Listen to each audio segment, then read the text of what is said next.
تین بڑے بڑے خلفاء نے، مامون الرشید بہت ذہین و فتین انسان تھا، معتصم نے اور واثق باللہ نے 15 سال تک ان پر ظلم و ستم کیے گئے، ان کو مارا گیا، ان کی چمڑیاں پھٹ جاتی تھی، ان کی چمڑی گوشت نکل آتا تھا، بے ہوش ہو کے گر جاتے تھے، اور وہ کہتے تھے ہماری بات مانو، آپ کہتے تھے نہیں، قرآن و سنت سے دلیل لا تو مانوں گا۔ جلاد کہتا ہے اگر میں ہاتھی کو مارتا تو ہاتھی بھی مر جاتا، لیکن احمد بن حنبل رحمہ اللہ ثابت قدم رہے، اتنے سال تک قید و بند کی صعوبتیں اور تکلیفیں برداشت کی، سزائیں برداشت کی، لیکن حق سے نہیں ہٹے۔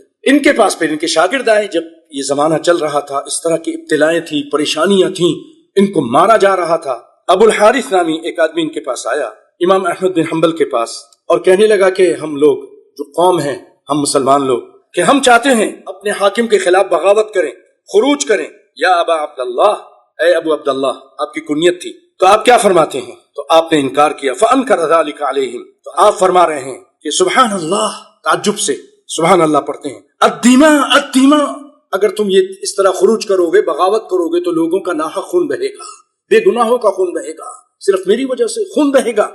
الدماء لا ارى ذلك، میں یہ چیز پسند نہیں کرتا، ولا آمر به، نہ ہی میں اس کا حکم دیتا ہوں۔ الصبر على ما نحن فيه خیر من الفتنة، صبر کرنا جس پر ہم ہیں اس وقت، یہ اس سے بہتر ہے جو فتنہ پھیلے گا بعد میں۔ پھر فرمایا یسفک فیہ الدماء، خون بہایا جائے گا، ویستباح فیہ الاموال، اس میں لوگوں کے مالوں کو لوٹا جائے گا، وینتہک فیہ المحارم، عزتیں لوٹی جائیں گی۔ اما علمت ما کان الناس فیہ، کیا تم کو نہیں معلوم کہ جب فتنہ پھیل رہا تھا اور اس طرح کے حالات تھے تو لوگوں کے ساتھ کیا کچھ ہوا فتنے کے زمانے میں؟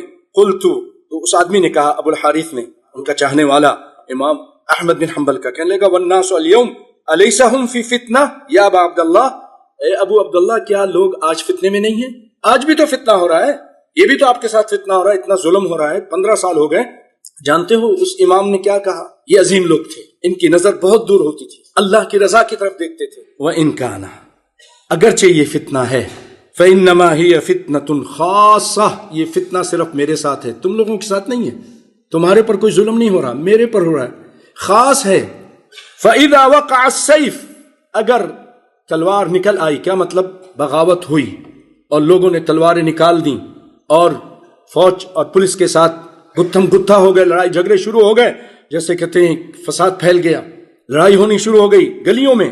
فَإِذَا وَقَعَ السَّيْفُ عَمَّتِ الْفِتْنَةُ، کہہ لے کہ پھر فتنہ عام ہو جائے گا، ابھی تو صرف میرے ساتھ ہے نا، میں تو جیل کے اندر بند ہوں، لیکن اگر خروج کرو گے تو فتنہ عام ہو جائے گا، اور وَانْقَطَعَتِ السُّبُلُ، راستے بند ہو جائیں گے، کوئی آ جا نہیں سکے گا، تجارتی سامان آ جا نہیں سکے گا، مسافر سفر نہیں کر سکیں گے، ہر طرف فتنہ پھیل جائے گا، پوری اسلامی دنیا میں فتنہ پھیل جائے گا۔ الصبر علی ھذا، کہنے لگے صبر کرو اس پر، یہ جو بھی فتنہ ہے۔ پھر کہنے لگے الدماء، خون بہے گا، لا ارى ذلك ولا آمر به، نہ میں اس کو پسند کرتا ہوں اور نہ ہی میں اس کا آرڈر کرتا ہوں۔ یہ تھے ایک عظیم انسان جو 15 سال تک تکلیف برداشت کرتے رہے، اپنی حمایت میں نکلنے والے لوگوں کو منع کر دیا، اللہ اکبر، بغاوت کو منع کیا، خروج کرنے کو منع کیا، اگرچہ ظالم حاکم ہے تم اس کی اطاعت کرتے رہو۔ یہ رسول اللہ فرما رہے ہیں، میں نہیں کہہ رہا، امام احمد بن حنبل بھی نہیں کہہ رہے۔